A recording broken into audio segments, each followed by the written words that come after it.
Hi friends, आप सभी लोगों का आपके अपने YouTube channel agriculture tricks by NK में हार्दिक स्वागत करते हैं। तो जैसा कि आप लोगों को पता है कि एग्रीकल्चर से रिगार्डिंग कोई भी अपडेट वगैरह आता है तो हम आप लोगों को वीडियो के माध्यम से प्रोवाइड करवाते रहते हैं। तो आज की वीडियो के अंतर्गत जो अपनी नेक्स्ट टेस्ट सीरीज़ है उसकी बात करने वाले हैं। यहाँ से आपको पता चलेगा कि प्रीवियस क्वेश्चनों के अंतर्गत कितने क्वेश्चन पूछे गए हैं और आपके किस टाइप के एग्रीकल्चर सुपरवाइजर के अंतर्गत जो 4 फरवरी को आपका एग्जाम होने वाला है उसके अंतर्गत किस प्रकार के क्वेश्चन आने वाले हैं। तो आपका विदाउट किसी टाइम वेस्ट के अपन डायरेक्ट जल्दी जल्दी क्वेश्चन को सोल्व करेंगे ताकि आपको कम टाइम के अंतर्गत अधिक से अधिक क्वेश्चन मिल सके। और ये आप लोगों को पता होगा कि अब आप लोगों के पास में कम टाइम बचा है तो अपन भी कोशिश करेंगे कि आपका कम से कम टाइम के अंतर्गत अधिक क्वेश्चन करवाया जाए।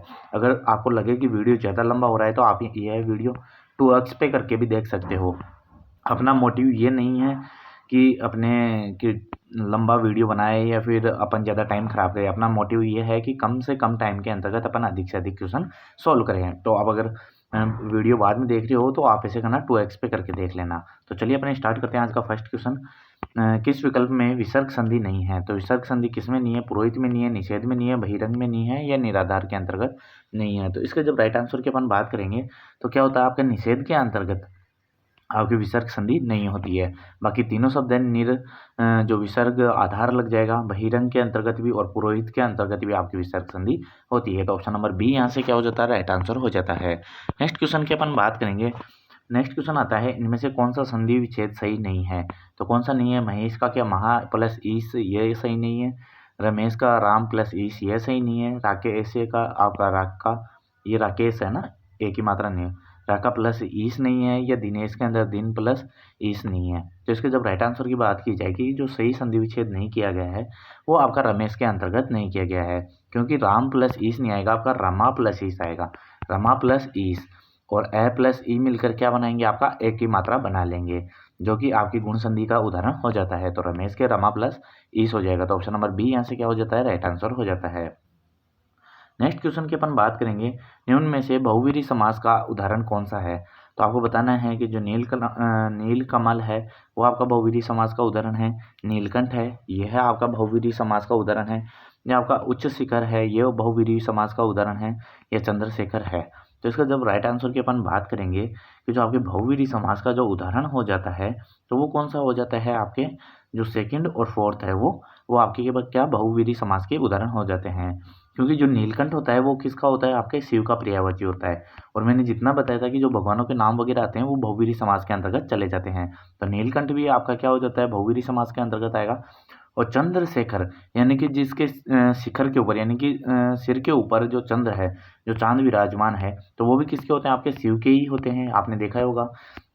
तो ये दोनों किसके होते हैं, आपके शिव के पर्यायवाची हो जाते हैं, और ये शिव का निकल के आता है। तो ये समास कौन सा हो जाता है, बहुवीरी समास हो जाता है। तो ऑप्शन नंबर सी यहाँ से क्या हो जाता है, आपका राइट आंसर हो जाता है। तो चलिए नेक्स्ट क्वेश्चन की ओर बढ़ते हैं। तो आता है आपके पास में उनता व नवत, है ना। उनता औन्नत्य के में कौन सा समास है?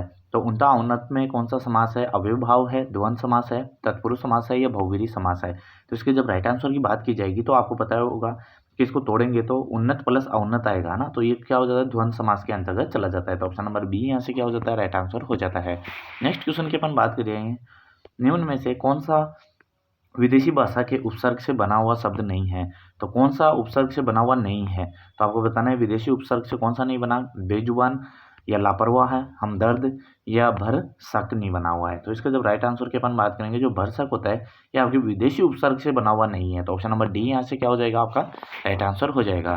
नेक्स्ट क्वेश्चन की अपन बात करेंगे, कर्तावाचक कृत प्रत्यय से बना हुआ शब्द है। तो आपका कौन सा है, लुटेरा है, लखेरा है, सपेरा है, या आपका उपरोक्त सभी। तो इसका जब राइट आंसर की अपन बात करेंगे तो वो कौन कौन सा हो जाएगा, आपका जो आपके कृतवाच्य प्रत्यय से बना हुआ है वो आपका कौन सा हो जाएगा, आपका लुटेरा हो जाएगा। तो ऑप्शन नंबर ए यहाँ से क्या हो जाता है, राइट आंसर हो जाता है। चलिए नेक्स्ट क्वेश्चन की ओर बात करते हैं। नेक्स्ट क्वेश्चन आता है, किस शब्द में युग्म में सही अर्थभेद नहीं है? तो प्रसाद का अर्थ कृपा होती है, प्रसाद का अर्थ मंदिर होता है, श्वेत का सफेद होता है, श्वेत का पसीना होता है, सची का इंद्र की पत्नी होता है, सूची का पवित्र होता है, सूत का साथी होता है या सूत का पुत्र होता है। तो इसका जब राइट आंसर की अपन बात करेंगे तो आई होप आप सभी लोगों को पता ही होगा। तो ये क्या हो जाएगा, आपका सूत का अर्थ सारथी नहीं होता और इस सूत का अर्थ आपका पुत्र नहीं होता। बाकी सबके सब मिलान है वो आपके सही से दिए गए हैं, तो इनको भी आपको अच्छे से देखना है। ऐसा नहीं कि आप अगर ऑप्शन लगाते ही टिक कर रहे हो तो बाकी पहले के अगर नहीं आ रहे, अगर आपको जैसे सूत और सूत का ही पता था लेकिन अगर ऊपर वालों का नहीं पता ना तो उनको भी आपको अच्छे से याद करना है, क्योंकि अब आप लोगों के पास में कम टाइम बचा है। अब बात करें इसको सूत और सूत को याद करने की, तो अब बात करेंगे कि सूत है ना, ये आ रहा है आपके इसके अंतर्गत छोटी मात्रा। तो छोटा सूत यानी कि आपको पता होगा सूत का तागा होता है ना, धागा है ना, और एक होता है मोटा। तो सूत जो छोटा होगा वो हमेशा पुत्र का याद रखना है ना, जो पुत्र हमेशा क्या होता है, छोटा होता है। और सूत जो बड़ा आएगा उसका अर्थ होता है जो सारथी है ना, जो सारथी, सारथी किसे कहते हैं अपन, जो आपके रथ वगैरह को चलाते हैं वो क्या होता है, सारथी होता है। तो वो बड़ा होता है ना, और पुत्र क्या होता है, छोटा होता है। तो ऐसे याद रखना। तो छोटे का तो क्या हो जाएगा, पुत्र हो जाएगा, और बड़े का क्या हो जाएगा, सारथी हो जाएगा। तो ये आपका मेल क्या अच्छे से नहीं खाता है। तो ऑप्शन नंबर डी यहाँ से क्या हो जाएगा, राइट आंसर हो जाएगा। चलिए नेक्स्ट क्वेश्चन की ओर बढ़ते हैं। नेक्स्ट क्वेश्चन आता है, निम्न में से किस वर्ग के सभी पर्यायवाची नहीं हैं। तो पर्यायवाची सबके कौन से नहीं हैं, तो अचल, गिरी, नग, भूधर, ये मिलान नहीं सही है।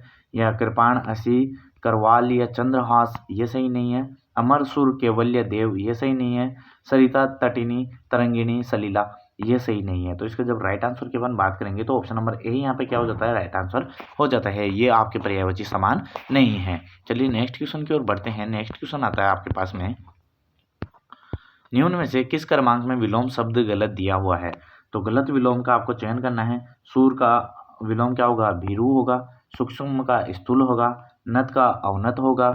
जो आपका पतिव्रता होता है उसका उल्टा होता है। तो जो आपको गलत दिया गया है उसका आपको चयन करना है। तो अगर इसके राइट आंसर की अपन बात करेंगे तो वो कौन सा हो जाएगा, नत अवनत हो जाएगा। तो ऑप्शन नंबर सी यहाँ से क्या हो जाता है, राइट आंसर हो जाता है। नेक्स्ट क्वेश्चन की अपन बात करें, इनमें से वर्तनी की दृष्टि से कौन सा शब्द समूह अशुद्ध है। तो आपको बताना है कि जो आपके तीन तीन एग्जाम्पल दिए गए हैं इनमें से सब के सब जो अशुद्ध हैं तो वो कौन से हैं। तो भास्कर, गत्यावरोध और उज्ज्वल हो जाएगा। निरावलंबन हो जाएगा, माहेश्वरी जो व्यवहारिक ये हो जाएगा। या उल्लेखित, रचयिता, अति एव ये हो जाएगा। ज्योत्सना, महंगाई या हथिनी हो जाएगा। तो इसके जब राइट आंसर की अपन बात करेंगे तो ऑप्शन नंबर बी यहाँ से आपका क्या होता है, राइट आंसर निकल के आता है। नेक्स्ट क्वेश्चन की अपन बात करेंगे, यह सबसे सुंदरतम घड़ी है, वाक्य में किस तरह की अशुद्धि है। तो सुंदरतम घड़ी है, यह सबसे सुंदरतम घड़ी है।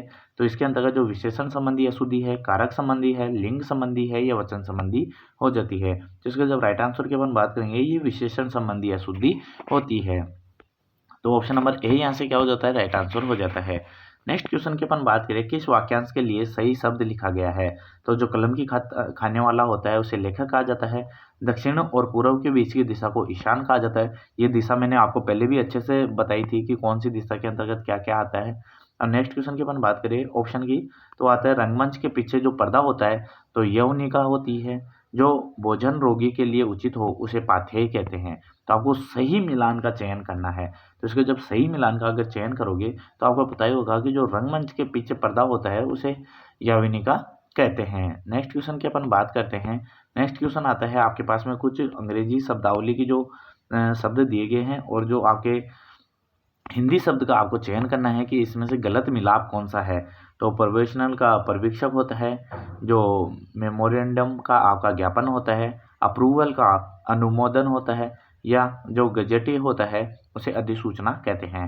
तो इसके जब अगर राइट आंसर की अपन बात करेंगे कि यानी कि जो गलत पारिभाषिक शब्दावली दी गई है आपकी जो मिलान के अंतर्गत, तो वो कौन सी दी गई है, जो ऑप्शन नंबर डी है यहाँ पे, ये क्या हो जाता है, आपका राइट आंसर हो जाता है। चलिए नेक्स्ट क्वेश्चन की अपन बात करेंगे कि खून सफ़ेद होना मुहावरे का अर्थ क्या है। तो जो खून सफ़ेद होना उसका अर्थ क्या होगा, अधिक ठंड पड़ना, निर्दयी होना, भयभीत होना या लज्जित होना। तो इसका जब राइट आंसर की अपन बात करेंगे तो अगर खून सफ़ेद होने का मतलब है कि निर्दयी होना, जिसमें दया नहीं होती, उसे अपन क्या कहते हैं, इसका तो खून ही सफ़ेद हो गया। तो ऑप्शन नंबर बी यहाँ से क्या हो जाता है, राइट आंसर हो जाता है। चलिए नेक्स्ट क्वेश्चन की ओर बढ़ते हैं। नेक्स्ट क्वेश्चन आता है आपका, धोखेबाजी बार बार नहीं चलती, इसके लिए निम्न में से कौन सी लोकोक्ति का अर्थ सही है। तो धोखेबाजी बार बार नहीं चलती उसके लिए क्या सही रहेगा। तो कोयले की दलाली में मुँह काला, या बाम्बी में हाथ तू डाल मंत्र में पढ़ूं, या काठ की हांडी एक बार ही चढ़ती है, या दबी बिल्ली चूहे को कान कटवाती है। तो इसके जब अगर धोखेबाजी बार बार नहीं चलती, उसके लिए जो उपयुक्त लोकोक्ति है वो होती है कि कांट की हांडी बार बार नहीं चलती। यानी कि अगर एक बार आपके पास धोखेबाजी हो जाती है तो आप दोबारा धोखा नहीं खाते हो। तो ऑप्शन नंबर सी यहाँ से क्या हो जाता है, आपका राइट आंसर हो जाता है। नेक्स्ट क्वेश्चन की अपन बात करें, राजस्थान की सबसे लंबी व सबसे छोटी अंतर्राज्यीय सीमा रेखा बनाने वाले जिले कौन से हैं? तो कर्म से झालावाड़ बाड़मेर है, बाड़मेर झालावाड़ है, उदयपुर भीलवाड़ा है या बाड़मेर धौलपुर है। तो इसके जब अकॉर्डिंग टू पहले के अगर अकॉर्डिंग टू बात करेंगे अपन, तो उसके अंतर्गत जो आपका राइट आंसर क्या हो जाएगा, आपका झालावाड़ और बाड़मेर। क्योंकि अंतर्राष्ट्रीय नहीं पूछा, अंतर्राज्य पूछा है, तो उसके अंतर्गत झालावाड़ की लगती है आपकी सबसे ज़्यादा, तो और सबसे छोटी जो आपकी लगती है वो बाड़मेर की लगती है। और आपके जो भी पूछे जाएंगे वो लगभग यहीं से ही पूछे जाएंगे फ्रेंड्स। लेकिन नए ज़िले बने हैं उसका मैं कोशिश करूंगा कि आपको जल्दी ही वीडियो प्रोवाइड करवाऊँ। तो जैसे मेरे को टाइम मिलता है मैं आप लोगों को वीडियो प्रोवाइड करवा दूंगा कि कितने ज़िले हैं और कैसे कैसे आपके क्वेश्चन पूछे जाने वाले हैं। चलिए नेक्स्ट क्वेश्चन की ओर बढ़ते हैं अपन। नेक्स्ट क्वेश्चन आता है, लेकिन ये पुराने क्वेश्चनों को भी आपको अच्छे से ध्यान रखना है। चलिए नेक्स्ट क्वेश्चन आता है, राजस्थान के दक्षिणी पूर्वी पठारी प्रदेश में उत्पत्ति किसके काल में हुई थी? जो दक्षिणी पूर्वी पठारी प्रदेश है उसकी उत्पत्ति हुई थी वो आपकी प्लेस्टोनिक काल में हुई थी, या आपके प्री कैम्ब्रियन काल में हुई थी, या कार्बोनिफेरस काल में हुई थी, या इयोसीन काल में हुई थी। तो इयोसीन काल में हुई थी आपको बताना है इसका राइट आंसर की। तो इसके राइट आंसर की जब बात की जाएगी तो वो क्या हो जाता है, आपको कार्बोनिफेरस काल के अंतर्गत उत्पत्ति मानी जाती है। ऑप्शन नंबर सी यहाँ से क्या हो जाता है, आपका राइट आंसर हो जाता है। चलिए नेक्स्ट क्वेश्चन की ओर बढ़ते हैं। नेक्स्ट क्वेश्चन आता है आपका, राजस्थान में खेड़ बर्मा सिरोही से खेतड़ी झुंझुनू तक अरावली पर्वतमाला की लंबाई कितनी है? तो कुल मिलाकर बात ऐसे है कि आपके जो राजस्थान के अंतर्गत जो अरावली पर्वत श्रृंखला है वो आपके सिरोही से लेकर झुंझुनू तक फैली हुई है ना। तो आपकी इसकी मतलब कि कुल राजस्थान के अंतर्गत जो लंबाई मानी जाती है वो कितनी है, और इनडायरेक्ट रूप से यही पूछना चाह रहा है। तो आपकी 692 किलोमीटर होती है, 550 किलोमीटर होती है, 390 किलोमीटर होती है, 450 किलोमीटर होती है। तो इसके राइट आंसर की जब बात की जाएगी तो आपको पता होगा राजस्थान के अंतर्गत आपके 550 किलोमीटर होता है। तो मतलब कि खेड़ा बर्मा सिरोही से लेकर खेतड़ी झुंझुनू तक जो अरावली की लंबाई है वो आपकी 550 किलोमीटर हो जाती है। तो ऑप्शन नंबर बी यहाँ से क्या हो जाता है, राइट आंसर हो जाता है। नेक्स्ट क्वेश्चन की अपन बात करेंगे, थानवेट के जलवायु वर्गीकरण के अनुसार राजस्थान का अधिकांश भाग किस जलवायु प्रदेश के अंतर्गत आता है? तो ये तो काफ़ी इजी सा क्वेश्चन है और आपने भी देखा होगा जो DAW होता है उसके अंतर्गत सर्वाधिक क्षेत्र आता है। तो ऑप्शन नंबर डी यहाँ से क्या हो जाता है, राइट आंसर हो जाता है। नेक्स्ट क्वेश्चन की अपन बात करेंगे, निम्न में से राजस्थान के कौन से जिले में नदी नहीं बहती? ये क्वेश्चन पहले भी रिपीट हो चुका है फ्रेंड्स, अगर अपने प्रीवियस पेपर देखे होंगे आप तो आपको पता चल गया होगा कि जो कौन से जिले हैं जहाँ पे नदियाँ नहीं बहती तो वो बीकानेर और चूरू हो जाते हैं। तो ऑप्शन नंबर ए यहाँ से क्या हो जाता है, राइट आंसर हो जाते हैं। ये काफ़ी क्वेश्चन आपको ऐसे लगेंगे, जितने आप टेस्ट सीरीज सॉल्व करोगे तो आपको क्वेश्चन ऐसे लगते चलेंगे कि आपको कि सब कुछ आ रहा है ना, या फिर अपने ये पढ़े हुए हैं ये अपन सॉल्व कर चुके हैं। तो आप हर पेपर दोगे तो आपको 60% क्वेश्चन ऐसे लगने लग जाएंगे कि हाँ कि अपने को ये पढ़ा हुआ है, ये क्वेश्चन आ रहा है। चलिए नेक्स्ट क्वेश्चन की ओर बढ़ते हैं। कालीबंगा को सिंधु सभ्यता की तीसरी राजधानी किसने कहा था? तो अमलानंद घोष ने कहा था, दयाराम साहनी ने कहा था, दशरथ शर्मा ने कहा था, बीके थापा ने कहा था। तो इसके जब राइट आंसर की अपन बात करेंगे, जो दशरथ शर्मा थे इन्होंने कालीबंगा को सिंधु घाटी की आपकी तीसरी राजधानी कहा था। तो ऑप्शन नंबर सी यहाँ से क्या हो जाता है, राइट आंसर हो जाता है। नेक्स्ट क्वेश्चन की अपन बात करें, महाराणा प्रताप के हाथी का नाम क्या था? तो आपका चेतक था, मर्दाना था, गजराज था या राम प्रसाद था? तो आपको पता ही होगा इसके अगर जब राइट आंसर की अपन बात करेंगे तो जो महाराणा प्रताप का हाथी था तो उसका नाम क्या था, आपका राम प्रसाद था। और जो अकबर ने क्या किया था, इसका नाम जो राम प्रसाद की जगह पीर प्रसाद नाम चेंज कर दिया गया था। और चेतक था तो वो क्या था, आपका महाराणा प्रताप का घोड़ा था। तो इसका विशेष रूप से आपको ध्यान रखना है। तो ऑप्शन नंबर डी यहाँ से क्या हो जाता है, आपका राइट आंसर हो जाता है। चलिए नेक्स्ट क्वेश्चन की ओर बढ़ते हैं। नेक्स्ट क्वेश्चन आता है आपके आवल बावल की संधि किस किस के मध्य हुई थी? तो काफ़ी इंपॉर्टेंट है और काफ़ी बार पूछा गया है कि आवल बावल की संधि है वो कुंभा और रावजोधा के मध्य हुई थी। तो ऑप्शन नंबर ए यहाँ से क्या हो जाता है, राइट आंसर हो जाता है। चलिए नेक्स्ट क्वेश्चन की ओर बढ़ते हैं। अपन कोशिश करेंगे फ्रेंड्स की कम टाइम के अंतर्गत अधिक से अधिक क्वेश्चन करें। तो डोलो मारूरा दूहा की रचयिता कौन है? तो वो मोहम्मद नैन्सी है, कवि कलोल है, बाकीदास है, गिरिधर ओशिया है। तो अगर आपको पता होगा डोला मारूरा दूहा है ना, तो डोला मारू के नाम से क्या आती है आपको पता ही है कि जो शराब वगैरह होती है डोलामारू के नाम से पहले प्रचलित थी। तो आपको याद करने की ट्रिक बता रहा हूँ मैं फ्रेंड्स, इसको ऐसे गलत वे के अंतर्गत नहीं लेना, लेकिन एक दिमाग के अंदर छवि बन जाएगी ना, तो ऐसे आपको क्या है कि जितने भी रचयिता हैं तो कुछ की बुकें आपको याद हो जाएगी। और अगर ऐसा क्वेश्चन आपके अगर मेन एग्जाम में अगर छप जाता है तो वो आपके लिए काफ़ी बेनिफिशियल रहेगा, है ना। तो अपन वो चीज़ सोचकर अपन ऐसी चीज़ें बना रहे हैं ट्रिक, तो लेकिन आपको इसको गलत वे में नहीं लेना है। बात करेंगे डोलामारू, तो डोलामारू के नाम से दिमाग के अंतर्गत आई गई होगी कि वो वाइन होती है डोलामारू। तो उसको पीते ही बंदा क्या करता है, कलोली करने लगता है, मतलब कि अलग अलग चीज़ें बोलने लगता है। तो अपन क्या बोलते हैं, ये ज़्यादा ही कलोली कर रहा है या बातें कर रहा है। तो आपको पता चल जाएगा डोलामारू रा दुहा किसने किया था, तो कवि कलोल ने किया था। तो ऑप्शन नंबर बी यहाँ से क्या हो जाता है, राइट आंसर हो जाता है। तो फ्रेंड्स अपना वो मोटिव नहीं था कि अपन ये गलत चीज़ें यूज़ में ले, लेकिन अपने को एग्जाम फाइट करनी है। कुल मिला के बात ऐसे है कि एग्जाम फाइट करनी है, तो अपने को कम टाइम के अंतर्गत ज़्यादा से ज़्यादा कैसे याद रहे। तो चलिए आपका ऑप्शन नंबर बी यहाँ से क्या हो गया, राइट आंसर हो ही गया। नेक्स्ट क्वेश्चन की अपन बात करें, प्रसिद्ध गायक कलाकार पंडित जसराज का संबंध किस घराने से है। तो मेवाती घराने से है, डागर घराने से, जयपुर घराने से है, या जो अंतरौली घराना है वहाँ से माना जाता है। तो इसके जब राइट आंसर की अपन बात करेंगे, जो आपके पंडित जसराज का संबंध माना जाता है वो आपका मेवाती घराने से माना जाता है। तो ऑप्शन नंबर ए यहाँ से क्या हो जाता है, राइट आंसर हो जाता है। नेक्स्ट क्वेश्चन की ओर बढ़ते हैं। नेक्स्ट क्वेश्चन आता है, किसान आंदोलन के दौरान अंग्रेजों की गोलीबारी में शहीद होने वाले रूपाजी और कृपाजी का संबंध कौन से स्थान से या कौन से एक आंदोलन से माना जाता है। तो बिजोलिया है, बेगू है, दूधवा खारा है, या अलवर है। तो ये क्वेश्चन काफ़ी बार रिपीट हो चुका है और अपन काफ़ी बार पहले भी देख चुके हैं। तो आपको पता ही होगा कि जो आपके रूपाजी और कृपाजी थे उनका संबंध बेगू से माना जाता है। तो ऑप्शन नंबर बी यहाँ से क्या हो जाता है, राइट आंसर हो जाता है। नेक्स्ट क्वेश्चन की अपन बात करेंगे, राजस्थान के एकीकरण में कितने ठिकाने का विलयन हुआ था। तो कितने ठिकानों का हुआ था, 18 का हुआ था, 19 का हुआ था, या फिर आपके 7 का हुआ था, या आपके 3 का हुआ था। तो इसके राइट आंसर की जब अपन बात करेंगे, तो आपके जो ठिकाने कितने थे, है ना, रियासतें थी आपकी 19 तो, और जो ठिकाने थे वो आपके कितने थे, तो वो आपके 3 ठिकाने थे। तो ऑप्शन नंबर डी यहाँ से क्या हो जाता है, राइट आंसर हो जाता है। नेक्स्ट क्वेश्चन की अपन बात करें, कुंभलगढ़ दुर्ग के प्रमुख शिल्पकार कौन थे। तो ये अपन पहले ही बात कर चुके हैं कि जो आपके कुंभलगढ़ थे उसके जो दुर्ग के शिल्पी थे वो कौन थे, आपके मंडन थे। तो ऑप्शन नंबर ए यहाँ से डायरेक्टली बता दें, और ऑप्शन नंबर ए यहाँ से क्या होता है, राइट आंसर हो जाता है। नेक्स्ट क्वेश्चन की अपन फिर से बात करें, ये देखो मिठे शाह की दरगाह कहाँ है। तो ये भी अपन ने पहले 3-4 बार सोल्व कर चुके हैं, तो गागरोन के अंतर्गत है। ऑप्शन नंबर सी यहाँ से डायरेक्ट राइट आंसर हो जाता है। नेक्स्ट क्वेश्चन की अपन बात करें, राजस्थान की प्रसिद्ध 84 खंभों की छतरी कहाँ पे है। काफ़ी अच्छा क्वेश्चन है। तो अलवर में है, बूंदी में है, कोटा में है, या फिर आपके दौसा में है। तो आपको बताया होगा 84 खंभों की छतरी है, मतलब सर्वाधिक खंभों वाली छतरी है वो कहाँ पे, आपकी बूंदी में है। 80 खंभों की छतरी पूछी जाए तो वो आपके कहाँ है, अलवर के अंतर्गत है। मोची महारानी की छतरी पूछी जाए तो वो कहाँ है, आपके अलवर के अंतर्गत है। तो इसका विशेष रूप से ध्यान रखना। तो ऑप्शन नंबर बी यहाँ से क्या हो जाता है, राइट आंसर हो जाता है। नेक्स्ट क्वेश्चन की अपन बात करें, राजस्थान की शैलियों में रागमाला चित्रण से सही युग्म कौन सा है। तो हर जगह रागमाला के चित्रण का सही युग्म कौन सा है। चावंड के अंतर्गत आपके नसरुद्दीन थे, जोधपुर चित्रशैली में वीर जी थे, या कोटा शैली में डालू जी थे, या उपरोक्त सभी। तो इसका राइट आंसर की बात करेंगे, ये उपरोक्त सभी सही है। तो ऑप्शन नंबर डी यहाँ से क्या हो जाता है, आपका राइट आंसर हो जाता है।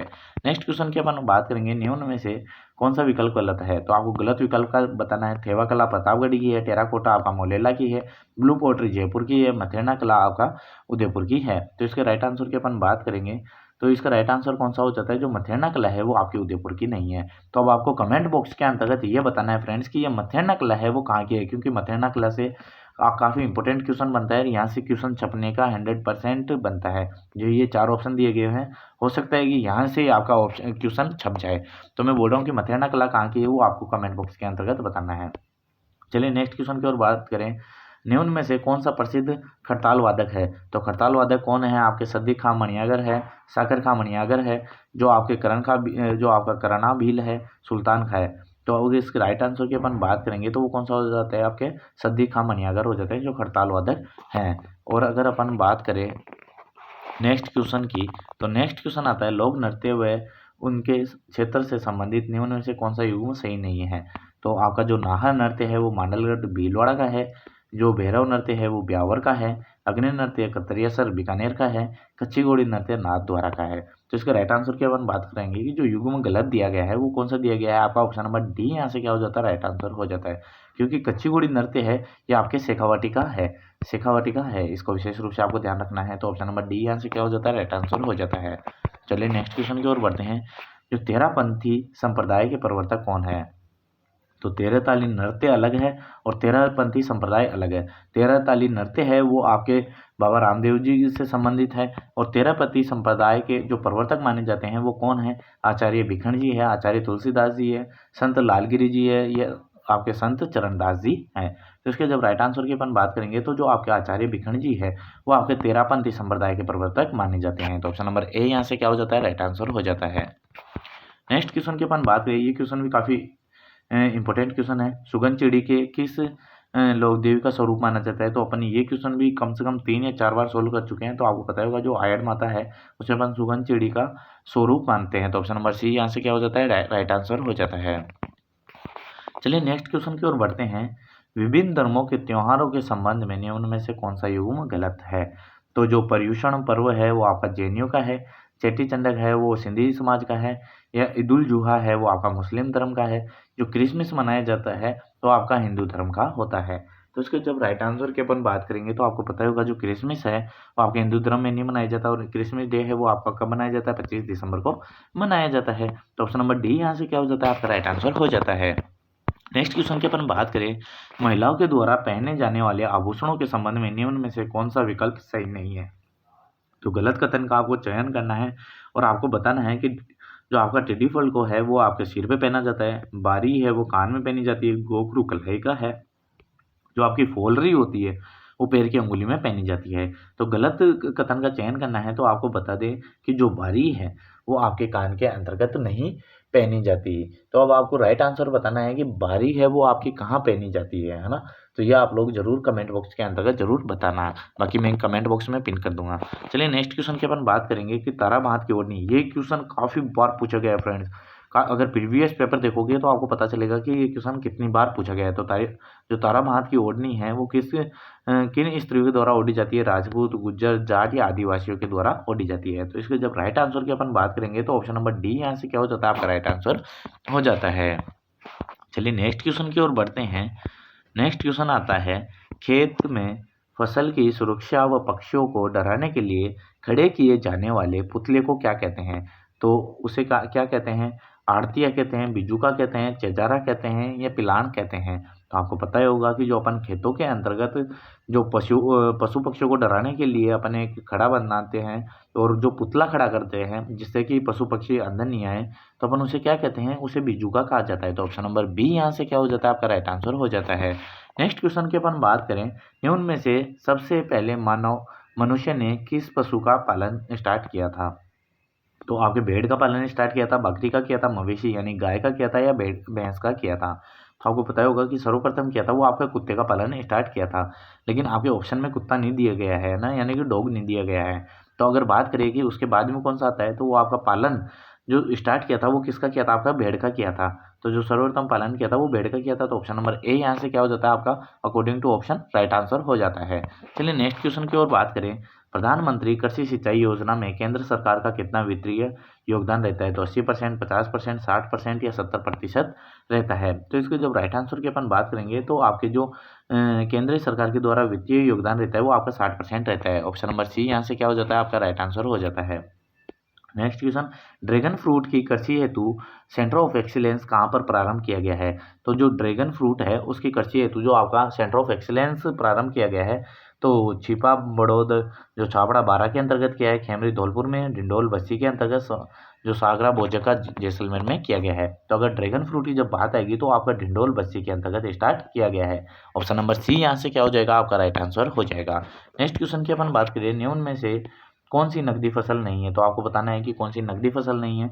मक्का नहीं है, तंबाकू नहीं है, ग्वार नहीं है या गन्ना नहीं है। तो इसके जब राइट आंसर की अपन बात करेंगे तो वो कौन सी हो जाती है? आपकी मक्का नकदी फसल के अंतर्गत नहीं आती। बाकी तंबाकू, गन्ना, ग्वार है ये आपकी तीनों क्या आती है? आपकी नकदी या कैश क्रॉप के अंतर्गत आती है। तो ऑप्शन नंबर ए यहाँ से क्या हो जाता है? राइट आंसर हो जाता है।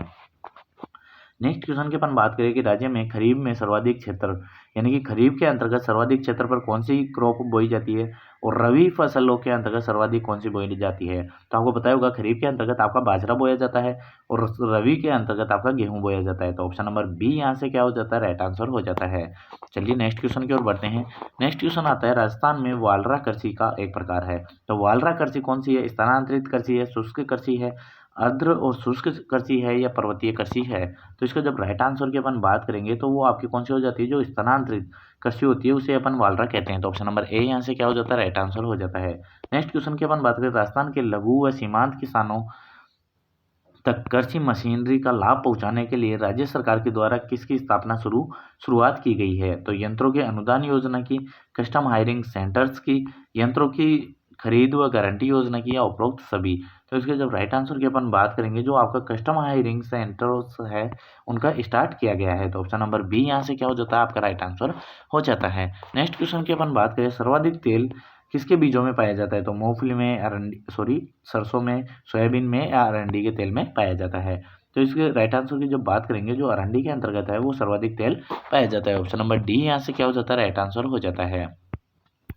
नेक्स्ट क्वेश्चन की अपन बात करें, ऊसर भूमियां किसे कहते हैं। तो ऊसर भूमि किसे कहते हैं, नदियों के किनारे पर स्थित भूमि को कहते हैं, तालाब के पेटे में भूमि जो होती है उसे कहते हैं, या खारी एवं लवणीय भूमि होती है उसे कहते हैं, या भारी या उर्वरक भूमि को कहा जाता है। तो आपको पता होगा कि नाम से पता चल रहा है कि जो ऊसर भूमियां होती है वो कौन सी होती है, आपकी खारी और जो लवणीय भूमियां होती है, तो लवणीय भूमियों को अपन ऊसर भूमि कहते हैं। तो ऑप्शन नंबर सी यहाँ से क्या हो जाता है, राइट आंसर हो जाता है।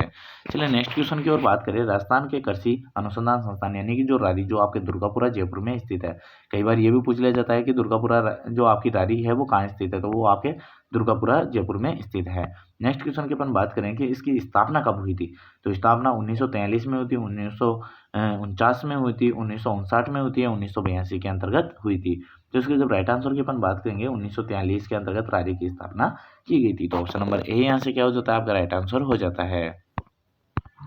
चलिए नेक्स्ट क्वेश्चन की ओर बढ़ते हैं। नेक्स्ट क्वेश्चन आता है, वर्तमान में मार्च 2021 राजस्थान के कितने कृषि विश्वविद्यालय की स्थापित किए जा चुके हैं। तो कुल मिला के बात ऐसे है कि 2021 तक आपके कुल कितने विश्वविद्यालय स्थापित किए जा चुके हैं। चाहे 21 की जगह आपके 2023 तक भी पूछा जाए, क्योंकि अभी नए कोई विश्वविद्यालय बनना नहीं है। तो अकॉर्डिंग टू अगर 23 के अकॉर्डिंग भी बात करेंगे तो आपको वो भी यही आंसर देना है। तो कितने हैं आपके, 3 हैं, 4 हैं, 5 है या 7 हैं। तो आई होप आप सभी लोगों को इसका राइट आंसर पता ही होगा कि जो आपके राजस्थान में है वो 5 कृषि विश्वविद्यालय स्थापित किए जा चुके हैं। तो ऑप्शन नंबर सी यहाँ से क्या हो जाएगा, राइट आंसर हो जाएगा। चलिए नेक्स्ट क्वेश्चन की ओर बात करें। नेक्स्ट क्वेश्चन आता है, केंद्रीय कृषि फार्म जो सूरतगढ़ के अंतर्गत अगस्त 1956 में किस देश के सहयोग से स्थापित किया गया था। तो जर्मनी से, यूएसए से, इसराइल से या रूस की सहयोग से किया गया था। तो इसके राइट आंसर की अपन बात करेंगे तो रूस के संयोग से आपके जो केंद्रीय कृषि फार्म सूरतगढ़ के अंतर्गत स्थापित किया गया था। डायरेक्ट क्वेश्चन भी ये आता है आपके, केंद्रीय कृषि फार्म कहाँ पर स्थापित किया गया था, तो आपके सूरतगढ़ के अंतर्गत स्थापित किया गया था। तो ऑप्शन नंबर डी यहाँ से क्या हो जाता है, राइट आंसर हो जाता है। चलिए नेक्स्ट क्वेश्चन की ओर बढ़ते हैं। नेक्स्ट क्वेश्चन आता है, सन 1947 में स्थापित राज्य का पहला कृषि महाविद्यालय, नॉट फॉर विश्वविद्यालय है ना, विश्वविद्यालय नहीं पूछा इसने, महाविद्यालय पूछा है। तो वो आपकी जो कॉलेज थी वो कौन सी थी। तो एसकेएन के कृषि महाविद्यालय जोबनेर थी, आपकी कृषि महाविद्यालय उनियारा टोंक वाली थी, कृषि महाविद्यालय आपकी फतेहपुर सीकर वाली थी, या कृषि महाविद्यालय सुमेरपुर पाली वाली थी। तो आपको पता ही होगा कि जो 1947 में जो अपनी पहली कृषि महाविद्यालय था वो आपका एसकेएन था, जोबनेर वाला था। तो ऑप्शन नंबर ए यहाँ से क्या हो जाता है, राइट आंसर हो जाता है। चलिए नेक्स्ट क्वेश्चन की ओर बात करें। राष्ट्रीय तिल एवं ऑयल पाम मिशन, जो आपका तिल और ऑयल पाम मिशन है वो कब चालू किया गया था। तो वो आपका 2 जनवरी 2014 को चालू किया गया था। तो ऑप्शन नंबर ए यहाँ से क्या हो जाता है, राइट आंसर हो जाता है। नेक्स्ट क्वेश्चन की अपन बात करें, जिप्सम का रासायनिक सूत्र। तो मैं इसमें आपका टाइम वेस्ट नहीं करूंगा, तो आपको सभी को पता ही होगा जिप्सम का जो रासायनिक सूत्र होता है वो CaSO4 2H2O होता है। तो ऑप्शन नंबर डी यहाँ से क्या हो जाता है, राइट आंसर हो जाता है। नेक्स्ट क्वेश्चन की अपन बात करें, ये भी आपका पहले भी कर चुके हैं, रो बॉर्न मील होता है। तो मतलब कि जो आपका उपादान जो अस्थि चूर्ण होता है उसमें फास्फेट की मात्रा होती है वो 5 से 10 होती है, 10 से 15 होती है, 20 से 25 होती है, 30 से 35% होती है। तो इसके राइट आंसर की डायरेक्ट ही बात करेंगे तो वो क्या होती है, आपकी 20 से 25% होती है। नेक्स्ट क्वेश्चन की अपन बात करें कि मिट्टी में अमोनिकल उर्वरक से नाइट्रोजन और नाइट्राइट ऑक्साइड गैस के गठन की प्रक्रिया को क्या कहते हैं। तो कुल मिला के बात ऐसे है कि जो आपके अमोनिकल उर्वरक है तो उसमें नाइट्रोजन और नाइट्राइट जो नाइट्रस ऑक्साइड गैसों के रूप के अंतर्गत जो नुकसान होता है तो उसे किस नाम से जाना जाता है।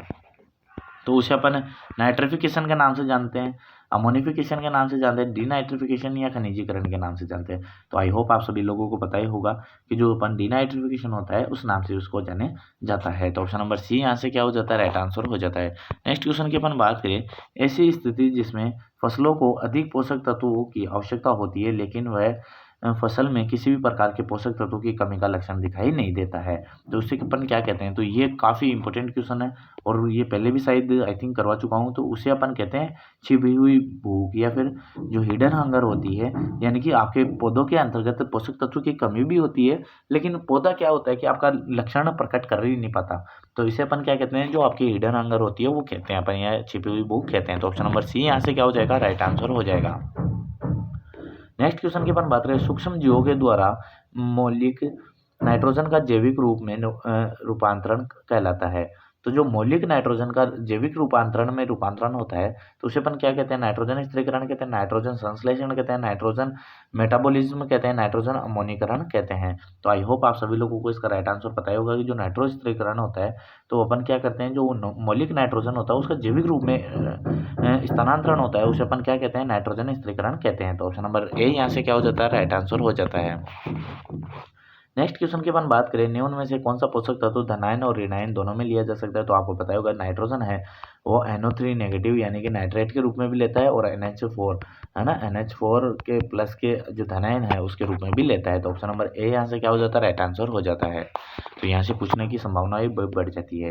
नेक्स्ट क्वेश्चन की अपन बात करें, निम्न में से जो नीम एजेक्टा रेक्टा इंडिका डिरेक्टा इंडिका है इसका कुल कौन सा है। काफ़ी इंपॉर्टेंट क्वेश्चन है, ये काफ़ी बार पूछा गया क्वेश्चन है, यूनिवर्सिटी के द्वारा तो पूछा गया क्वेश्चन है ये, है ना। तो यूपरबिएसी है, लिलिएसी है, टिलिएसी है, मेलिएसी है। तो इसका राइट आंसर की जब अपन बात करेंगे तो क्या हो जाता है, आपका मेलिएसी हो जाता है। ऑप्शन नंबर डी यहाँ से क्या हो जाता है, राइट आंसर हो जाता है। चलिए नेक्स्ट क्वेश्चन की अपन बात करेंगे, रतनजोत जो जेट्रोपा सकर्स है इसके बीजों में जो प्रोटीन की मात्रा होती है वो कितनी होती है, 20 से 30%, 18 से 20, 30 से 35 या 10 से 12% होती है। तो इसके जब राइट आंसर की अपन बात करेंगे तो वो आपके 18 से 20% जो आपका रतनजोत होता है उसके बीजों के अंतर्गत प्रोटीन पाई जाती है। तो ऑप्शन नंबर बी यहाँ से क्या हो जाता है, राइट आंसर हो जाता है। नेक्स्ट क्वेश्चन की अपन बात करें, एक पादप कोशिका या उत्तक से संपूर्ण पादप बनने की निहित क्षमता को क्या कहते हैं। तो उत्तक संवर्धन कहते हैं, टोटिपोटेंसी कहते हैं, टोटिपोपर्सेट कहते हैं या ट्रांसक्रिप्शन कहते हैं। तो आई होप आप सभी लोगों को पता ही होगा कि एक जो कोशिका सेल होती है या फिर जो आपके उत्तक होते हैं उससे कंप्लीट पौधा तैयार किया जाता है, उस क्षमता को अपन टोटिपोटेंसी कहते हैं। तो ऑप्शन नंबर बी यहाँ से क्या हो जाता है, राइट आंसर हो जाता है। और ये क्वेश्चन अपन पहले भी सोल्व कर चुके हैं। नेक्स्ट क्वेश्चन की अपन बात करें, मिस्ट हाउस का उपयोग किया जाता है। तो मिस्ट हाउस होता है उसको सुरक्षा के लिए किया जाता है, बीज उत्पादन के लिए, प्रवर्धन के लिए या कीट नियंत्रण के लिए किया जाता है। तो इसके जब राइट आंसर की अपन बात करेंगे, जो सुरक्षा के लिए अपन यूज करते हैं वो मिस्ट हाउस होता है उसका उपयोग किया जाता है। तो ऑप्शन नंबर ए यहाँ से क्या हो जाता है, आपका राइट आंसर हो जाता है। तो फ्रेंड्स अपन क्या कर रहे हैं कि जल्दी जल्दी क्वेश्चनों को इसलिए सॉल्व कर रहे हैं, कहीं आप ऐसा मत सोचना कि अपन जल्दी जल्दी पढ़ रहे हैं, अपन इसलिए कर रहे हैं कि आपको कम टाइम के अंतर्गत अधिक से अधिक क्वेश्चन सॉल्व कर सको। तो चलिए बात करें कि सॉफ्ट नोज एक प्रकार का विकार है, वो किस में होता है, आपके आम के अंतर्गत होता है। ऑप्शन नंबर सी यहाँ से क्या हो जाता है, राइट आंसर हो जाता है, क्योंकि सॉफ्ट नोज वाला क्वेश्चन है अपन पहले भी सॉल्व कर चुके हैं। नेक्स्ट क्वेश्चन की अपन बात करें, लहसुआ है ना, जो आपका कॉर्डिया मिक्सा होता है उसमें कौन सा पादप कुल का सदस्य है। तो लहसुए का कुल या फैमिली कौन सी है आपकी, तो फाइलेंथेसी है, रैमनेसी है, मेटेसी है, बोरोजिनेसी है। तो मैं बता दूं आपको कि जो आपके इसकी फैमिली है वो आपकी कौन सी हो जाती है, बोरोजिनेसी हो जाती है। लेकिन ये फैमिली आपकी काफ़ी इंपॉर्टेंट हो जाती है क्योंकि काफ़ी बार पूछी गई क्वेश्चन है। तो आपको ध्यान रखना है कि बोरोजिनेसी है तो वो आपकी काय की हो जाती है, आपकी बेल की हो जाती है, सॉरी बेल की नहीं, लहसुए की जो फैमिली है वो हो जाती है। तो इसको विशेष रूप से आपको ध्यान रखना है क्योंकि लहसुए की फैमिली काफ़ी बार पूछी गई है। तो लहसुए की फैमिली कौन सी हो जाती है, आपकी बोरोजिनेसी हो जाती है। ऑप्शन नंबर डी यहाँ क्या होगा, राइट आंसर हो जाएगा। नेक्स्ट क्वेश्चन की अपन बात करें, गुलाब की फलदायी संरचना को कहते हैं। तो ये तो काफ़ी इंपॉर्टेंट क्वेश्चन है और काफ़ी इजी क्वेश्चन है, आपको पता ही होगा कि जो संरचना होती है उसे हिप्स कहा जाता है। ऑप्शन नंबर बी यहाँ पे डायरेक्टली कौन सा हो जाता है, ऑप्शन नंबर बी यहाँ से क्या हो जाता है, राइट आंसर हो जाता है। चलिए नेक्स्ट क्वेश्चन की अपन बात करें, जो शालीमार बाग है वो कहाँ पर स्थित है। जो शालीमार बाग है वो आपका जम्मू कश्मीर में स्थित है। तो आई होप आप सभी लोगों को पता ही होगा। तो ऑप्शन नंबर सी यहाँ से क्या हो जाता है, राइट आंसर हो जाता है। नेक्स्ट क्वेश्चन की अपन बात करें, इंदिरा शांति जयंती, ये वेराइटी आपको पहले भी टेस्ट सेट के अंतर्गत पूछी गई है। तो आई होप आप सभी लोगों को पता ही होगा कि जो इंदिरा शांति और जयंती है और बसंती है ये किस फसल की किस्म है? गुलदाउदी की है, ग्लेडियोलस की है, गुलाब की है या गेंदे की है? तो इसके जब राइट आंसर की अपन बात करेंगे तो ये गुलदाउदी की हो जाती है। तो ऑप्शन नंबर ए यहाँ से क्या हो जाता है? राइट आंसर हो जाता है। नेक्स्ट क्वेश्चन की अपन बात करें, कांजी किस सब्जी से बनाई जाती है? तो प्याज से, मूली से, गाजर से या भिंडी से? तो आपको पता होगा जो कांजी है वो आपकी गाजर से बनाई जाती है और उसमें भी काली गाजर होती है, वो सबसे उपयुक्त रहती है जो कांजी बनाने के लिए। तो ऑप्शन नंबर सी यहाँ से क्या हो जाता है? राइट आंसर हो जाता है। नेक्स्ट क्वेश्चन की अपन बात करें, हिसार सोनालिका किसकी किस्म है? तो हिसार सोनालिका काफ़ी इंपॉर्टेंट किस्म है। तो आपको पता ही होगा हिसार सोनालिका किसकी है? जीरे की, सौंफ की, धनिया की है या मेथी की है? तो इसके राइट आंसर की अपन बात करेंगे, जो हिसार सोनालिका है वो आपकी मेथी की वैरायटी हो जाती है। तो ऑप्शन नंबर बी यहाँ से क्या हो जाता है? राइट आंसर हो जाता है। चलिए नेक्स्ट क्वेश्चन की अपन बात करेंगे, केले के नर कोपल को हटाने को तो उसे क्या कहते हैं? डीनेवलिंग कहते हैं ना। तो ऑप्शन नंबर डी यहाँ से क्या होता है? राइट आंसर हो जाएगा। इसे डीनेवलिंग देखना ना, नेवलिंग। तो डीनेवलिंग होती है अपन जो नर कोपल को हटाते हैं केले के अंतर्गत, तो उसे डीनेवलिंग कहते हैं। ऑप्शन नंबर डी यहाँ से क्या हो जाता है? राइट आंसर हो जाता है। नेक्स्ट क्वेश्चन की अपन बात करेंगे, जैव प्रौद्योगिकी के द्वारा विकसित टमाटर की प्रथम किस्म कौन सी थी? तो रोमा थी, रश्मि थी, फ्लेवर सेवर थी या पूसा सदाबहार थी? तो काफ़ी इंपॉर्टेंट क्वेश्चन है और काफ़ी इजी क्वेश्चन है। तो आपको पता ही होगा जो जैव प्रौद्योगिकी के द्वारा टमाटर की प्रथम किस्म बनाई गई थी तो वो कौन सी थी? आपकी फ्लेवर सेवर थी। ऑप्शन नंबर सी यहाँ से क्या हो जाता है? राइट आंसर हो जाता है। ये क्वेश्चन भी आपका रिपीटेड है कि डॉक्टर वाई एस परमार बागवानी विश्वविद्यालय है वो कहाँ है? आपकी नैनी सोलन हिमाचल प्रदेश में स्थित है। तो ऑप्शन नंबर बी यहाँ से क्या हो जाता है? राइट आंसर हो जाता है। नेक्स्ट क्वेश्चन की अपन बात करेंगे, पत्ता गोभी की ब्लैक रोट रोधी किस्म कौन सी है? तो वो कौन सी आपकी पूसा मुक्ता हो जाती है। तो ऑप्शन नंबर डी यहाँ से क्या हो जाता है? राइट आंसर हो जाता है। इसके साथ ही आपको फ्रेंड्स मैं ये चीज़ बता दूं कि जो प्राइड ऑफ इंडिया है, ये आपका क्वेश्चन पूछा गया है कि प्राइड ऑफ इंडिया है वो किसकी वेरायटी है? तो आपको विशेष रूप से ध्यान रखना है पत्ता गोभी की है। अगर आपको पूछा जाएगा पत्ता गोभी में से तो या तो प्राइड ऑफ इंडिया या पूसा मुक्ता ही पूछा ही जाएगा। इसके अलावा मैं बात करूँ कि जो आपके फूल गोभी में से पूछा जाएगा तो पूसा स्नोबॉल वगैरह, जो स्नोबॉल वाली वेराइटियाँ हैं, जो 25 वेराइटियाँ हैं, उनका विशेष ध्यान रखना, वहाँ से ही आपके क्वेश्चन पूछने वाले हैं। चलिए नेक्स्ट क्वेश्चन की ओर बढ़ते हैं। नेक्स्ट क्वेश्चन आता है आपके पूसा चेतकी व पूसा केतकी किसकी कर्मश है किसमें है? तो पूसा चेतकी मूली की है, पूसा केतकी फूलगोभी की है, फूलगोभी या मूली की है, या फूलगोभी या गाजर की है, या पत्ता गोभी या मूली की है? तो आपको मैं बता दूं पूसा चेतकी है तो वो चेतकी किसकी? आपकी मूली की वैरायटी हो जाती है। और पूसा केतकी है वो आपकी किसकी हो जाती है? फूलगोभी की हो जाती है। तो ऑप्शन नंबर ए यहाँ पे क्या हो जाता है? राइट आंसर हो जाता है। लेकिन आपको याद कैसे रखना है? पूसा चेतकी है ना, तो आपको याद रखना है कि जो चेतक था वो एकदम सफ़ेद था। जो महाराणा प्रताप का चेतक था वो क्या था? सफ़ेद था। और मूली कैसी होती है? सफ़ेद होती है। तो चेतकी से याद रह जाएगा आपका मूली सफ़ेद, यानी चेतक कौन सा था? आपका सफ़ेद था। तो ऑप्शन नंबर ए यहाँ से क्या हो जाता है? राइट आंसर हो जाता है। नेक्स्ट क्वेश्चन की बात करें, बैंगन में जड़ गांठ का रोग, तो सामान्यतः आपको पता होगा कि जितनी भी जड़ गांठें होती है वो निमेटोड के कारण होती है। आपको डायरेक्ट याद रखना है, जितनी भी जड़ के अंतर्गत सामान्यतः गांठें देखी जाएगी वो किसके कारण होगी? आपकी सूत्रकृमियों के द्वारा ही होती है। तो ऑप्शन नंबर सी यहाँ से डायरेक्ट ही कौन सा राइट आंसर हो जाता है? ऑप्शन नंबर सी यहाँ का आपका राइट आंसर हो जाता है। तो इनका विशेष रूप से आपको ध्यान रखना है। नेक्स्ट क्वेश्चन की अपन बात करें, अर्का लोहित और बुलनोज और पंजाब लाल किसकी किस्म है? काफ़ी इंपॉर्टेंट क्वेश्चन है, काफ़ी बार पूछा गया क्वेश्चन है। तो आपको पता ही होगा कि जो आपकी अर्का लोहित है, बुलनोज है, पंजाब लाल है, वो आपकी मिर्च की वेराइटियाँ हो जाती है। तो ऑप्शन नंबर डी यहाँ से क्या हो जाता है? राइट आंसर हो जाता है। नेक्स्ट क्वेश्चन की अपन बात करें, फूल गोभी का फल प्रकार होता है तो सिलिकुआ होता है, पेपो होता है, सीजोकार्प होता है या पोड होता है? तो आई होप आप सभी लोगों को पता ही होगा कि जो पत्ता गोभी, फूल गोभी, इन सभी का फल प्रकार होता है वो कौन सा होता है? आपका सिलिकुआ होता है। तो ऑप्शन नंबर ए यहाँ से क्या हो जाता है? राइट आंसर हो जाता है। सरसों का भी फल प्रकार होता है वो आपका कौन सा होता है? सिलिकुआ ही होता है। चलिए नेक्स्ट क्वेश्चन की अपन बात करें तो नेक्स्ट क्वेश्चन आता है आपके पास में, नदी के पेटे पर जिसमें मौसम के विपरीत कद्दू वर्गीय सब्जियां उगाई जाती है तो उसे अपन क्या कहते हैं?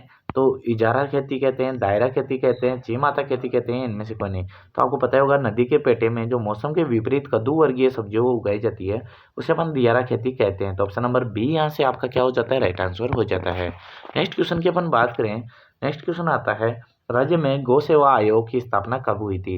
तो जो राजस्थान के अंतर्गत गौ सेवा आयोग की स्थापना की गई थी वो आपकी की गई थी 23 मार्च 1995 को की गई थी। तो ऑप्शन नंबर ए यहाँ पे क्या हो जाता है? आपका राइट आंसर हो जाता है। नेक्स्ट क्वेश्चन की अपन बात करें, राज्य में गोपाल योजना की शुरुआत हुई थी तो गोपाल योजना थी वो 2 अक्टूबर 1990 में हुई थी। तो ऑप्शन नंबर सी यहाँ पे क्या हो जाता है? आपका राइट आंसर हो जाता है। चलिए नेक्स्ट क्वेश्चन की ओर बात करें, राजस्थान में गोवंश नस्ल सुधार प्रजनन केंद्र कहाँ पर स्थित है? तो राजस्थान के अंतर्गत है वो कहाँ पे है? बस्सी में है, हिंगोनिया गौशाला में है, जामडोली में है, रामसर के अंतर्गत है। तो इसका जब राइट आंसर की अपन बात करेंगे तो वो कौन सा हो जाता है, आपके बस्सी जयपुर में है। अगर यही चीज़ पूछी जाए कि भैंस के अंतर्गत कहाँ है, तो वो आपका वल्लभ नगर में है। तो आपका गोवंश का कहाँ पर है, जो गोवंश नस्ल सुधार प्रजनन केंद्र है वो आपका बस्सी में हो जाता है। ऑप्शन नंबर ए यहाँ पे क्या हो जाता है, राइट आंसर हो जाता है। नेक्स्ट क्वेश्चन की अपन बात करें, गाय के मूत्र से ऑर्गेनिक फिनाइल कहाँ तैयार किया जाता है, तो जामडोली में किया जाता है, कोतपुतली में किया जाता है, बस्सी में, हिंगोनिया गौशाला में किया जाता है। तो आपको पता होगा जो हिंगोनिया गौशाला है उसके अंतर्गत आपकी गाय के मूत्र से ऑर्गेनिक फिनाइल तैयार किया जाता है। ऑप्शन नंबर डी यहाँ से क्या हो जाता है, राइट आंसर हो जाता है। नेक्स्ट क्वेश्चन की अपन बात करें, 20वीं पशु गणना 2017 के अनुसार राज्य में ऊँटों की संख्या कितनी थी, तो ये तो काफ़ी बार अपन ने डिस्कस कर लिया है। तो 2.13 लाख अपने क्या थे, 20वीं पशु गणना के अनुसार राज्य के अंतर्गत ऊँटों की संख्या मानी जाती है। तो ऑप्शन नंबर ए यहाँ से क्या हो जाता है, राइट आंसर निकल के आता है। चलिए नेक्स्ट क्वेश्चन की ओर बढ़ते हैं। नेक्स्ट क्वेश्चन आता है आपके पास में, देश में सर्वाधिक दूध उपलब्धता वाला राज्य कौन सा है, तो सर्वाधिक दूध उपलब्धता वाला राज्य है वो आपका कौन सा है, आपका पंजाब हो जाता है। तो ऑप्शन नंबर बी यहाँ पे क्या हो जाता है, राइट आंसर हो जाता है। सेकंड की बात करेंगे, सेकंड पे आपका कौन सा आ जाता है, राजस्थान आ जाता है, और थर्ड पे आता है वो आपका हरियाणा आ जाता है। तो फर्स्ट पे कौन आता है, आपका पंजाब आ जाता है। तो ऑप्शन नंबर बी यहाँ से क्या हो जाता है, राइट आंसर हो जाता है। नेक्स्ट क्वेश्चन की अपन बात करें, दही या जिसे अपन कर्ड कहते हैं उसमें कैल्शियम की मात्रा कितनी होती है, तो कैल्शियम की मात्रा होती है वो कितनी होती है, 0.05% या 0.09 से लेकर 0.011% होती है, 0.12% से लेकर 0.14% होती है, 0.14% से लेकर आपके 0.16% होती है। तो इसके जब राइट आंसर की अपन बात करेंगे कि आपके जो कर्ड के अंदर कैल्शियम की मात्रा होती है वो 0.12% से लेकर 0.14% होती है। तो ऑप्शन नंबर सी यहाँ क्या होता है, आपका राइट आंसर हो जाता है। नेक्स्ट क्वेश्चन की अपन बात करें, खीस का पीला रंग होता है किस कारण से होता है, तो ये आपको पता ही होगा, जो कैरोटीन होता है उसके कारण खीस का पीला रंग पाया जाता है। तो 88 का जो आपका ऑप्शन नंबर डी है वो क्या हो जाता है, राइट आंसर हो जाता है। नेक्स्ट क्वेश्चन की अपन बात करें, सवाई चाल और तेज दौड़ने वाले बैल कौन से प्रसिद्ध है, तो ये क्वेश्चन पहले भी रिपीट है, वो कौन से होते हैं, आपके नागौरी नस्ल के हो जाते हैं। ऑप्शन नंबर डी यहाँ से क्या हो जाता है, राइट आंसर हो जाता है। नेक्स्ट क्वेश्चन के अपन, दोहरे उद्देश्य वाली नस्ल कौन सी है, तो ये क्वेश्चन पिछले पेपर के अंतर्गत भी आया था। तो कौन सी है, गिर है, साहिवाल है, थारपारकर है, नागौरी है। तो इसके जब राइट आंसर की अपन बात करेंगे वो कौन सी हो जाती है, आपकी थारपारकर। इसके अलावा अपन बात करें हरियाणी है, वो भी आपकी दोहरी उद्देश्य वाली नस्ल होती है। तो ऑप्शन नंबर सी यहाँ से क्या हो जाता है, राइट आंसर हो जाते हैं। नेक्स्ट क्वेश्चन की अपन बात करें, जो आपकी मेरिनो विदेशी नस्ल की भेड़ है वो किस देश की है, तो वो कौन सी आपकी स्पेन की हो जाती है। ऑप्शन नंबर बी यहाँ से क्या हो जाता है, राइट आंसर हो जाता है।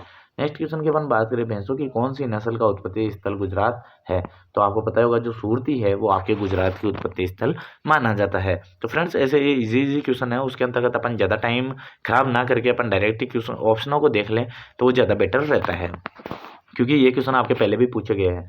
नेक्स्ट क्वेश्चन की बात करें, रट एंड मस्त अवस्था पाई जाती है, तो ये मैंने पहले पेपर में सोल्व करवा चुका हूँ कि रट एंड मस्त अवस्था होती है वो आपके ऊँट के अंतर्गत देखी जाती है, और ये आपके किस में 2018 के अंतर्गत एग्रीकल्चर सुपरवाइजर पेपर के अंतर्गत पूछा गया है। तो रट एंड मस्त अवस्था है वो किस में होती है, ऊँट में होती है। तो ऑप्शन नंबर ऑप्शन नहीं दिए गए, लेकिन आपको ध्यान रखना है कि आपके ऊँट के अंतर्गत होती है। तो आपका जो ऑप्शन नंबर है वो डी क्या हो जाता है, आपका राइट आंसर हो जाता है। तो ऑप्शन नंबर डी यहाँ पे क्या हो जाता है, रट एंड मस्त किस में पाई जाती है, ऊँट में पाई जाती है। ऑप्शन नंबर डी यहाँ पे क्या हो जाता है, राइट आंसर हो जाता है। नेक्स्ट क्वेश्चन की अपन बात करें, अभिवस्त्र किस पशु की नस्ल है, तो अभिवस्त्र है वो भेड़ की है, बकरी की है, कैमल की है या भैंस की है। तो मैंने पहले बताया था जो अभिवस्त्र है और अभिकालीन है ये दोनों ही गाय की है, आपकी भेड़ की नस्ल है होती है। तो ऑप्शन नंबर ए क्या हो जाता है, आपकी राइट आंसर हो जाती है। और इसके अलावा अभिसान जो ट्रिपल क्रॉस से तैयार की गई है, तो ये भी क्वेश्चन आपके डब्ल्यू के अंतर्गत पूछा गया है, काफ़ी इंपॉर्टेंट क्वेश्चन है। तो अभिसान भी आपकी किसकी है, आपकी भेड़ की नस्ल हो जाती है। नेक्स्ट क्वेश्चन की अपन बात करें, निम्न में से कौन सी भैंस की नस्ल नहीं है, तो सूरती नहीं है, मुर्रा नहीं है, मैसाना नहीं है, जकराना नहीं है। तो आपको पता ही होगा कि जो भैंस की नस्ल नहीं है वो कौन सी नहीं है, आपकी जकराना नहीं है, ये आपकी बकरी की नस्ल है। जकराना किसकी है, आपकी बकरी की नस्ल है, जो मेवात क्षेत्र के अंतर्गत सर्वाधिक पाली जाती है। तो ऑप्शन नंबर डी यहाँ से क्या हो जाता है, राइट आंसर हो जाता है।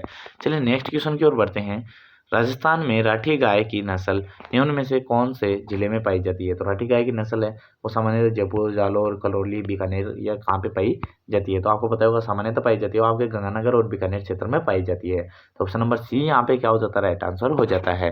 और अगर गंगानगर भी ऑप्शन में देखने को मिले तो गंगानगर में भी पाई जाती है आपकी, और बीकानेर में भी पाई जाती है। चलिए नेक्स्ट क्वेश्चन की अपन बात करें, भेड़ों का पालन किया जाता है तो दूध के लिए किया जाता है, ऊन के लिए किया जाता है, चमड़े के लिए किया जाता है, मांस के लिए किया जाता है। तो सामान्यतः मैं बताऊं कि भेड़ का जो पालन किया जाता है वो ऊन और मांस दोनों के लिए किया जाता है, लेकिन अगर मुख्यतः पूछा जाए तो आपका ऊन के लिए किया जाता है। तो ऑप्शन नंबर बी यहाँ से क्या हो जाएगा, राइट आंसर हो जाएगा। नेक्स्ट क्वेश्चन की अपन बात करें वमनकारी औषधि का उदाहरण है तो नीलत होता है, कॉपर सल्फेट है, फिनाइल है या लाल दवा है। तो अगर वमनकारी औषधि का उदाहरण की जब बात की जाएगी तो वो कौन सा हो जाता है, नीलत होता हो जाता है। ऑप्शन नंबर ए यहाँ पे क्या हो जाता है, राइट आंसर हो जाता है। नेक्स्ट क्वेश्चन की अपन बात करें जीवाणुओं से होने वाला रोग कौन सा है तो पशु प्लेग है, रक्त न्यूनता है, एफएमडी है या गलघोटू है। तो इसके जब राइट आंसर की अपन बात करेंगे तो गलघोटू है, वो आपको बैक्टीरिया से होने वाला है या जीवाणु से होने वाला है। तो ऑप्शन नंबर डी यहाँ से क्या हो जाता है, राइट आंसर हो जाता है। नेक्स्ट क्वेश्चन की अपन बात करें और आज का फाइनल क्वेश्चन है तो वो क्वेश्चन है भेड़ में प्रसव की क्रिया क्या कहलाती है। तो वो काविंग कहलाती है, लेम्बिंग कहलाती है, फेरोइंग कहलाती है, किडिंग कहलाती है। तो आपको पता होगा जो प्रसव की क्रिया है वो लेम्बिंग कहलाती है भेड़ की, और जो आपकी मैटिंग की क्रिया होती है वो टपिंग कहलाती है। तो अपने पिछले पेपर के अंतर्गत अपन ने देखा था कि टपिंग के बारे में था, अब लेम्बिंग के बारे में पूछा है। तो ऑप्शन नंबर बी यहाँ से क्या हो जाता है, राइट आंसर हो जाता है। तो आई होप फ्रेंड्स आप लोगों को वीडियो पसंद आए तो ज़्यादा से ज़्यादा लाइक करें और शेयर करना ना भूलें। मैं कोशिश करूंगा फ्रेंड्स कि आप लोगों के लिए कल से दो वीडियो लेके आऊँ, एक के अंदर हिंदी और एक के अंतर्गत आपका complete GK complete, sorry GK क्या मतलब कि आपका जो मेजर पेपर है वो आपका कंप्लीट करवाया जाए। और जितने भी प्रीवियस पेपर मेरे को मिल रहे हैं वैसे वैसे मैं आपको प्रीवियस पेपर भी आपको पूरे सॉल्व करवा दूंगा। तो आई होप आपको कि एग्जाम से अभी आपके 20 दिन बच रहे हैं ना, 20 दिन एग्जाम के हैं, तो लेकिन मैं कोशिश करूंगा कि 10 दिन के अंतर्गत आपको सभी मैटर अवेलेबल करवा दिया जाए। तो जैसे मेरे को टाइम मिलता है मैं वैसे अपलोड करता रहूंगा। तो आप हमारे चैनल के ऊपर अगर फर्स्ट टाइम आए हो तो आप लाइक करना और शेयर करना ना भूलें, ताकि मैं जितनी भी अपडेट वगैरह डालूँ तो आपको सबसे पहले मिले। तो उसके लिए बेल आइकन को जरूर प्रेस कर लेना। तो थैंक यू फ्रेंड्स, मिलते हैं नेक्स्ट अपडेट में, नेक्स्ट वीडियो में। Thank you.